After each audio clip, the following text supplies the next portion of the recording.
19 मार्च 2026 देश के सिनेमाघरों में धुरंधर मूवी का part 2 Dhurandhar the revenge release होती है। मूवी की शुरुआत में डिस्क्लेमर आता है कि इस मूवी के सभी पात्र और घटनाएं काल्पनिक हैं। काल्पनिक मतलब फर्जी हैं, पर मूवी में नरेंद्र मोदी की ओरिजिनल फुटेज को यूज किया जाता है। क्या इस मूवी के डायरेक्टर देश की जनता से ये कहना चाहते हैं कि हमारे देश के प्रधानमंत्री फर्जी हैं? अगर हाँ, तो इस मूवी के बाकी कैरेक्टर्स को भी फर्जी माना जा सकता है। लेकिन अगर डायरेक्टर ये कहते हैं कि नहीं प्रधानमंत्री फर्जी नहीं है, तो इस मूवी के बाकी कैरेक्टर्स को फर्जी कैसे माना जा सकता है? आप फिल्म की पॉलिटिक्स से एग्री करो या ना करो, लेकिन इस फिल्म की स्टोरी टेलिंग और प्रेजेंटेशन को आप नजरअंदाज नहीं कर सकते। शायद यही एक वजह है कि ये मूवी इतनी चर्चा में है और आप ये वीडियो देख रहे हो। धुरंधर मूवी के डायरेक्टर आदित्य धर ने अपनी इस मूवी में देश की जनता को क्या मैसेज देने की कोशिश की है और इस मूवी का देश की जनता पर क्या असर पड़ा, आइए जानते हैं आज की इस वीडियो में। Feeling proud of our unknown man. Of course मतलब अब पता चलता है इससे कि डिमोनेटाइजेशन क्यों हुई थी, वो भी पता चला।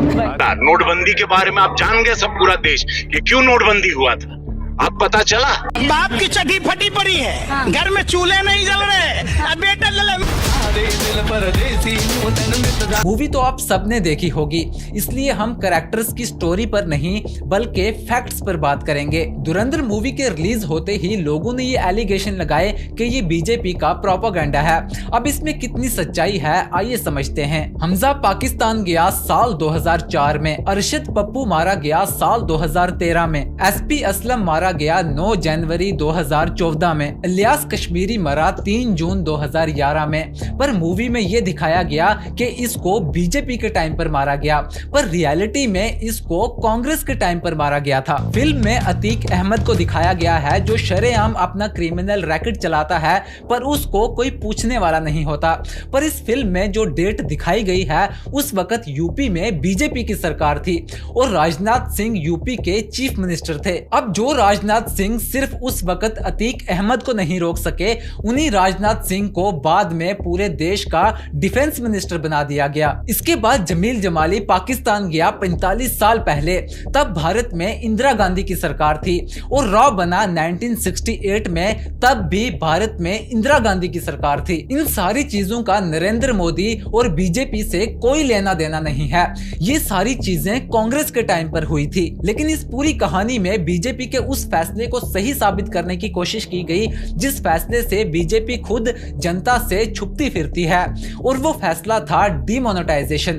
Brothers and sisters, we have decided that the 500 rupee and 1000 rupee currency notes presently in use will no longer be legal tender from midnight to night। साल 2011 में एक ब्रिटिश कंपनी पर बैन लगाया गया जो करेंसी पेपर सप्लाई करती थी। इस ब्रिटिश कंपनी देलारू का contract Indian reserve bank note मुद्रा प्राइवेट लिमिटेड के साथ था बैंक नोट करेंसी सप्लाई करने के लिए। अगस्त 2010 में ये नोटिस किया गया कि देलारू का सप्लाई किया हुआ पेपर प्रिस्क्राइब्ड स्पेसिफिकेशन के अकॉर्डिंग नहीं है। कंपनी ने बाद में इस डेफिशिएंसी को एक्सेप्ट भी किया। इसके बाद मनमोहन सिंह की सरकार ने इस ब्रिटिश कंपनी की क्लियरेंस ले ली। एजेंसीज अपना काम कर रही थी और उनके इनपुट्स के अकॉर्डिंग प्राइम मिनिस्टर एक्शन ले रहे थे। लेकिन फिल्म ने इस फेक नोट वाली चीज का रेफरेंस लिया और ये दिखाया गया कि कैबिनेट मिनिस्टर ने मशीन को फॉल्टी बताया,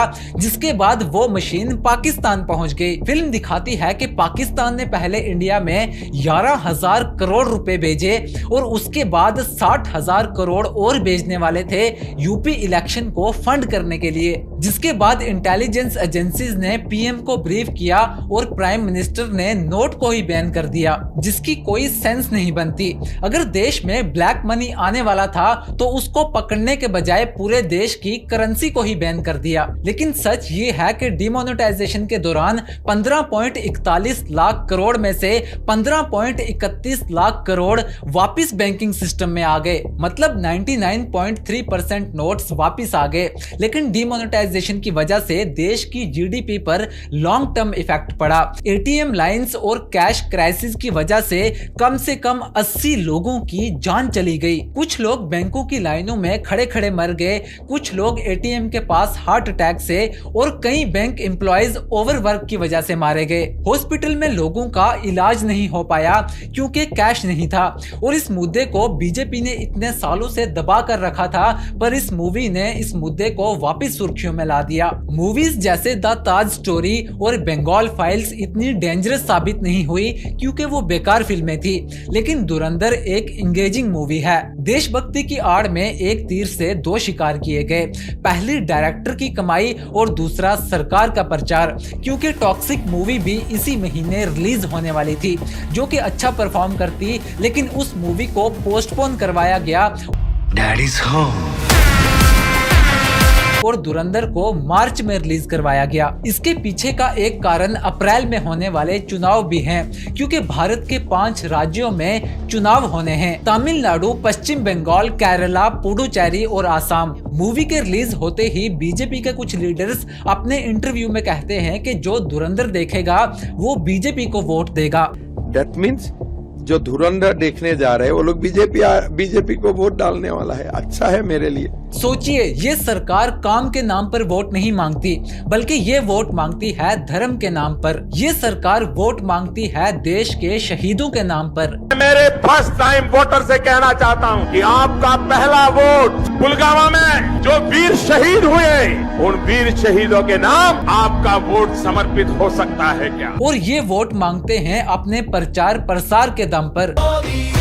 मोदी है तो मुमकिन है। मैं किसी पॉलिटिकल पार्टी का सपोर्टर तो नहीं हूं, लेकिन इस मूवी में बार बार कांग्रेस पार्टी को गद्दार दिखाने की कोशिश की गई है और बीजेपी को देशभक्त। जैसे कि फिल्म में एक डायलॉग है कि तूने तो बोला था कि इस बार तेरे लोग इलेक्शन जीतेंगे, तूने American dollars, NGOs, media, university, socialist सबको दे दिए, लेकिन फिर भी वो जीत गए। अब यहाँ पर वो लोग मतलब बीजेपी सरकार और तुम्हारे लोग मतलब कांग्रेस पार्टी, वही कांग्रेस पार्टी जिन्हें उन सब लोगों को अपने किए की सजा दी जिन्हें इस मूवी में टेररिस्ट के तौर पर दिखाया गया है। लेकिन अब सवाल ये है कि अगर बीजेपी सरकार सच में देशभक्त होती तो बलात्कारियों के साथ उठना बैठना नहीं करती, भ्रष्टाचारियों को सरकार में नहीं लेते, आतंकी हमलों की अभी तक रिपोर्ट आ गई होती, बीफ कंपनी से चंदा नहीं लेते, और अगर सच में देशभक्त होते तो दूसरे देशों के सामने घुटने नहीं टेकते। और इसके बावजूद भी इस सरकार को देशभक्त साबित करने की कोशिश की गई है। धुरंधर फिल्म तभी अच्छी है जब आप उसको सिर्फ फिल्म के तौर पर देखो। अगर आप उसमें सच ढूंढने बैठोगे तो कुछ भी सच नहीं मिलेगा, जैसा कि मूवी के डिस्क्लेमर में कहा गया है। सब्सक्राइब